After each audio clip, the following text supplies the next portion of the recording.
What you're about to see is a matter of human record. Explain it? We cannot. Disprove it? We cannot. We simply invite you to explore with us the amazing world of the unknown, to take that one step beyond.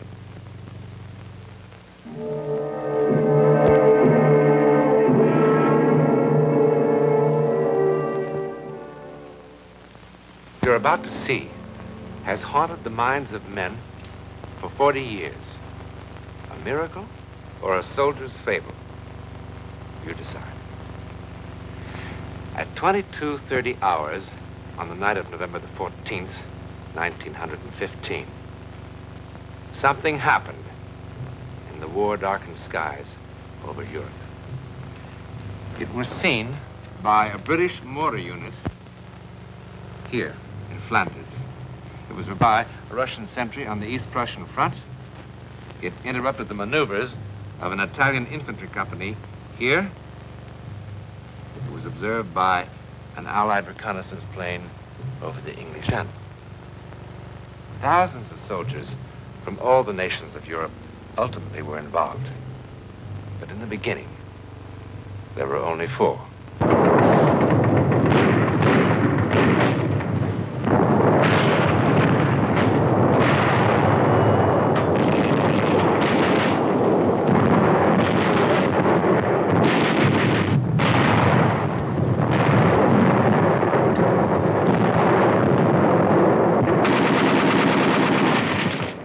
4 French soldiers, an unimportant patrol on a trivial mission, set out on this gloomy November night in 1915 to attack a minor mortar position, kill a few enemy soldiers, and return to its lines. Indeed, a modest beginning for what is now just seconds away.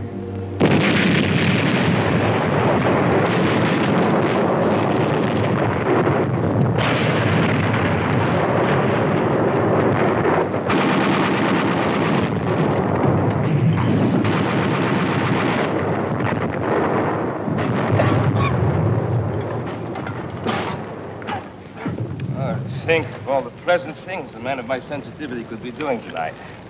Watching the ballet, playing the piano, enjoying vintage wines. A night like this is good for only 2 things: picking pockets or making love. And on your feet.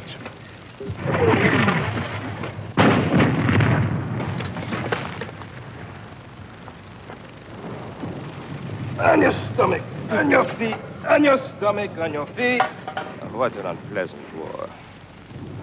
Those flares, do they mean they've seen us? Probably. What will happen? If they kill enough of us, the next ration of schnapps.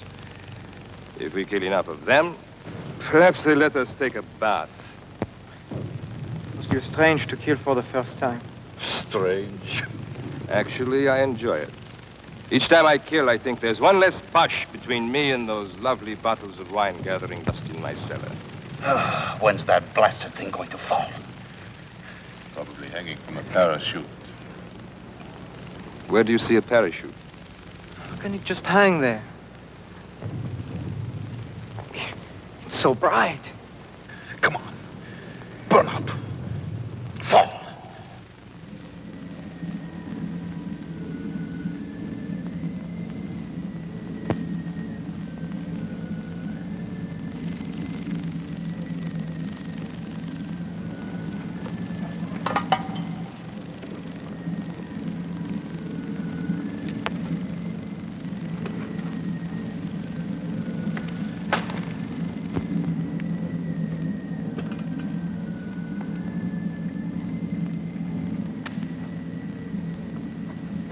Get down, you fool.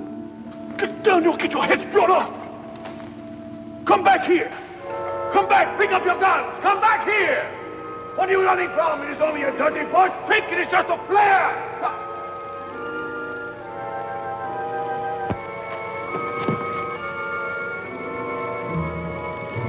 Oh, my God. My God.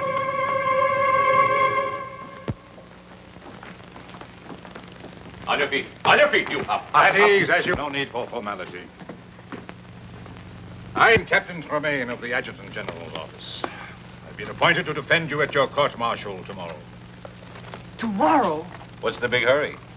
It's the cooks they should court. They're poisoning the whole army. I don't know why they chose me. My practice was civil law. What do I know about a mess like this? It's reassuring to know that our defense is in such good hands. But there's not much of a defense, soldier. Obvious what happened. The charges say it all. Cowardice in the face of the enemy. Cowardice! It wasn't that at all. Quiet. Show respect. But I wasn't afraid. I mean, I was at first, but it wasn't that. Do you know who the prosecutor is? Major Lamar of the High Command, that's all. I've just been a captain for the last 2.5 weeks. I don't suppose the captain would be demoted if he should lose his case. Oh, don't worry about that. He'll lose all right. It's bang, bang, bang for us. Well, how can I win? It's all here in black and white. At a time when the Boche are defeating us everywhere, Lamar will eat me up alive. Well, I'll do the best I can. But you'll have to be absolutely honest with me. No need to hold back anything. Sergeant Vai, look at this record. I just don't understand it. The Croix de Guerre. What happened? How could a brave man like you run from the enemy? Ask the others. I'm asking you.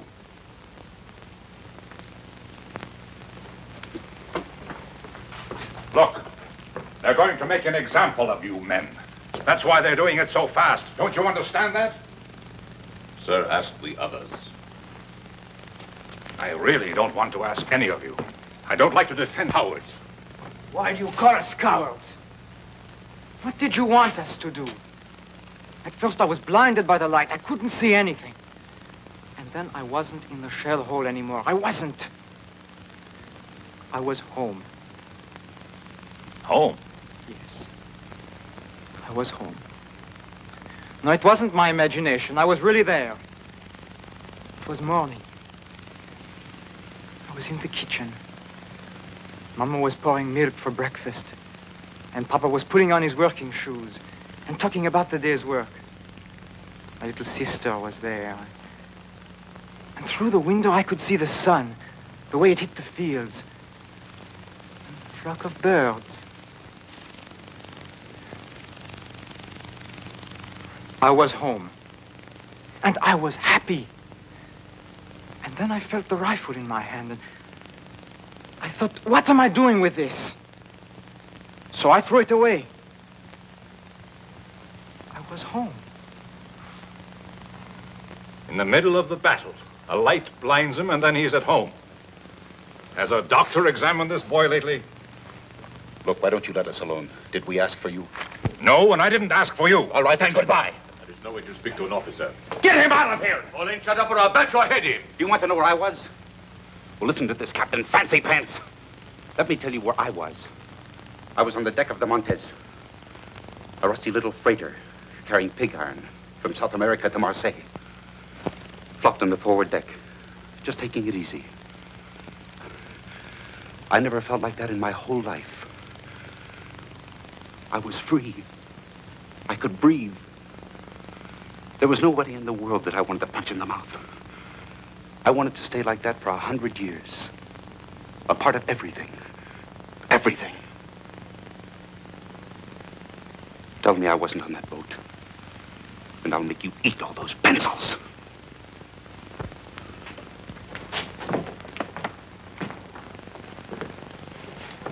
I'm sorry, sir, but what can you expect in today's army? When that flare burst, I really didn't see a thing. Well, that's better. Then why did you run? Somehow the air had changed. It had become soft and warm like summer's night. In November? Oh, logic told me it was freezing cold. And yet I felt a warm breeze on my face, and my feet were no longer cold. And the air was suddenly filled with all sorts of remarkable scents. Tangerines, night flowers, dust, the way it settles after it's been watered down. And I think even incense. The kind my aunt used to burn under her favorite saints in church. Feast of odors after the stink of war. I felt an exaltation, a love of life. And the gun in my hand suddenly felt obscene.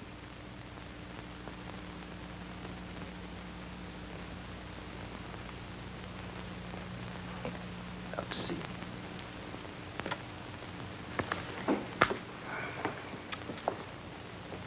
Sergeant, sometimes on a patrol, it's no secret, the men take along a little brandy in their canteens to keep warm. Ha! Now we were all drunk. You're all talking like drunks. Nobody had a drop. What did you see, Sergeant? I'm going to look like the world's biggest fool. I was in the kitchen. Mama was pouring milk. I was on a freighter, carrying pig iron. Like incense my aunt used to burn under her favorite saint. They'll laugh me right out of the courtroom.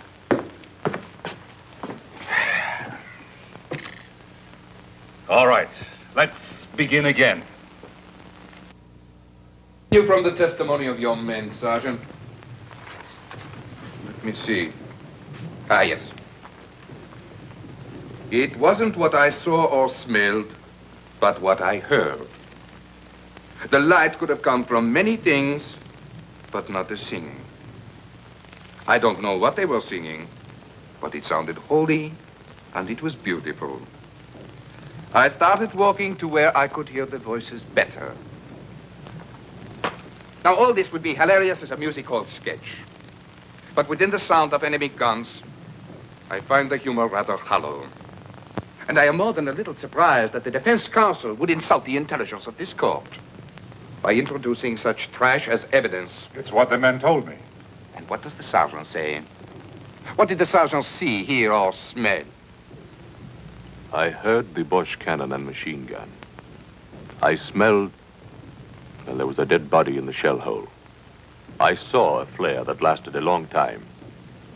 Have you seen no other flares that lasted a long time? Not like this one. Maybe it was a new Bosch invention. It stayed there for I don't know how long. It was cloudy, and the flare cast shadows against the clouds. Well, at last we're beginning to hear some sense. You and your men were frightened by shadows and you ran. Is it correct? Yes, I suppose so, sir. Well, we should thank the sergeant for putting an end to all this nonsense once and for all. You're excused. Thank you, sir. One moment. The defense counsel has already questioned the witness. Just one more question, sir. You agree with Major Lamar that you and your men ran from the enemy? Well, sir, there was this shadow. You saw the shadow and you and your men ran. That's what you just said, correct? Yes, sir. Then I charge you with perjury. What else could it have been but a shadow? I am referring to this. On the direct examination, you said, here we are, we walked back to our lines. That's right. What's right? Walked or ran? If I may say so, the distinction is a small one. Sir, these men are on trial for showing cowardice in the face of the enemy. A coward does not walk. Walking made them heroes? Would you have the courage to walk across a battlefield? I beg your pardon, sir. I know that I would not have such courage. I admit I am as confused as anyone by the testimony of these prisoners. When I first talked to them, I thought they were trying to make a fool of me. And what made the captain change his mind? Nothing, but that there's an incredible sincerity about these men. It has been my experience that men on trial for their lives are always incredibly sincere. Nevertheless, I insist that the records show that they walked. That the aforementioned soldiers are guilty of having shown cowardice in the face of the enemy. And by a unanimous vote, this court condemned them to the penalty of death by shooting, as provided for by the Code of Military Justice. This court is adjourned. Right. Face. All right. Look.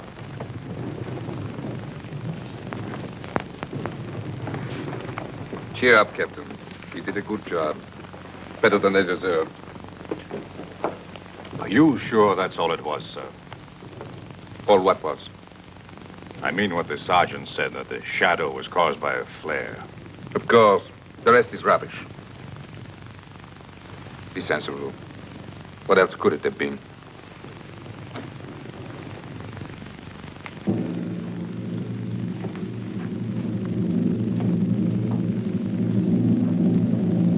What else could it have been?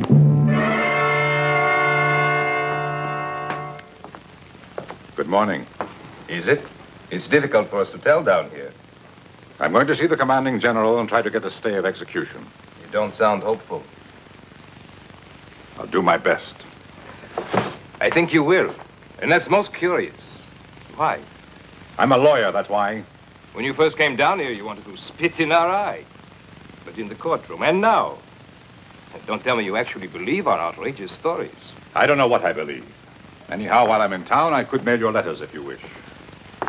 When do they get rid of us? It's scheduled for 1400 hours. No letters, Sergeant? After 18 years in the Army, I've nobody to write to, sir. Sergeant. Is that all it was? Just a shadow? If I told them I saw Noah's Ark passing by, would that have saved us? No, I suppose not. Oh, Captain, you could do me a favor.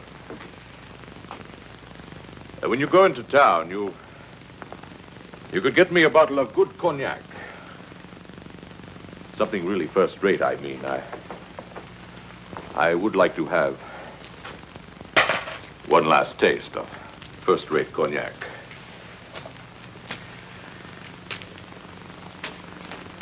Of course. It wasn't the shadow. And I don't imagine things.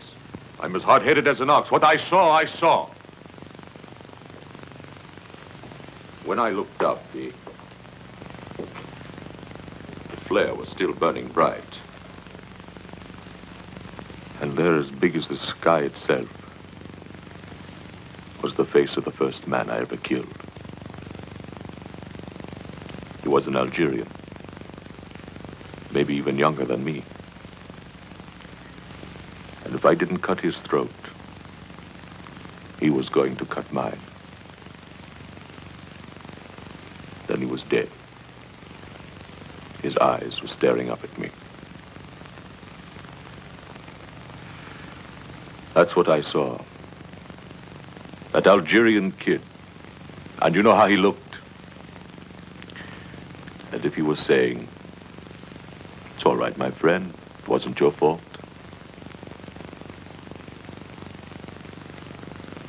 That didn't make me feel any better about it. For there I was again with a gun in my hand and a belt of grenades around my neck. And if it wasn't my fault that Algerian kid was dead, well, then whose fault was it? You think I would say something like that in court and let them laugh at me, too?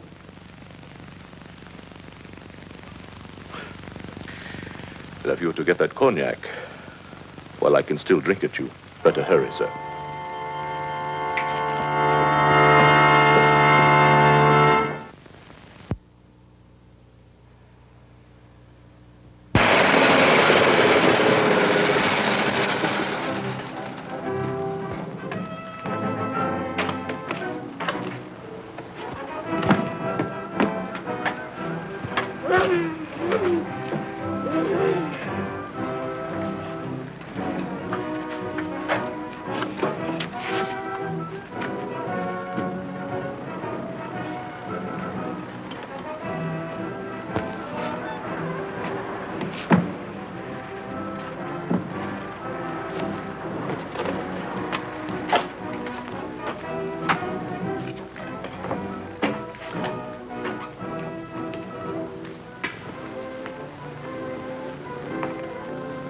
Could the captain spare a cigarette?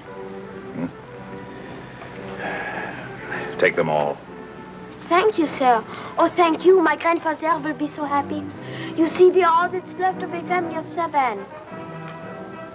I'd like to return the captain's kindness. That's all right. Would the captain like a sack of white flour? At a reasonable price.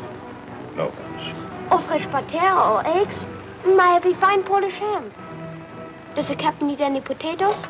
A gold watch, in perfect condition. Solid gold. Bite it. Not after 2. Can't be that late. 10 after 1. My grandfather thanks you for the cigarettes. Can you get me some cognac? But of course. It's got to be first class.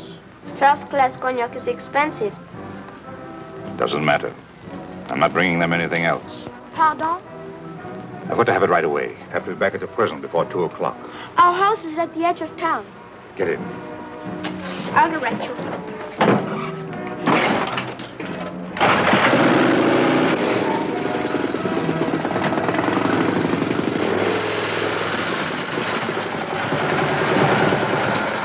The Bosch are just a few kilometers behind those woods. So pretty soon you'll be able to sell them potatoes and ham and butter. I am learning a few German words. It's a difficult language. I'm sure. The cognac is in the cellar. I'll get it.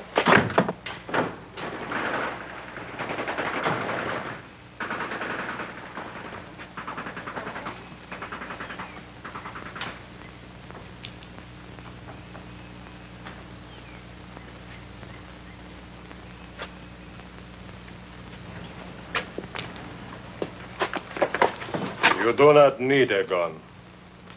I threw mine in the river. I've been walking through the trees for I don't know how long. I'm tired. Very tired. For me, the war's finished. Let someone else call Reddy, Abe, and let someone else call fire. And let someone else watch 10 young soldiers of the fatherland fall dead on the parade grounds. What? Warning to cowards, says the field marshal. An example. Let someone else do it. What are you talking about? What if they were telling the truth? What? Cowards. They didn't look like cowards. What are you talking about? What if each one really did see something? See something? What? You wouldn't believe me. See something? What? Where? What? There will be no execution until further notice. I'll give you my reasons later. Yes, I sent you an official order. When were you meant to be executed? Sometime late today. Operator. Operator. I want to talk to someone in the International Red Cross. Someone with authority to contact the German commander of this sector. Hurry. This is an emergency. Of everything that happened, perhaps the final miracle was the chance meeting of 2 enemy soldiers because a sergeant wanted a taste of cognac. Within 24 hours, similar reports were coming in from all over Europe. Actually, no one was ever sure of what happened in the sky that dark November night. Ours is one version of the story. There are many others. But the one fact to remember is that more than 1,000 men did see or sense something. In any event, it is a matter of public record that for a while, men could not kill each other. And in the end, if all else is false, that is miracle enough.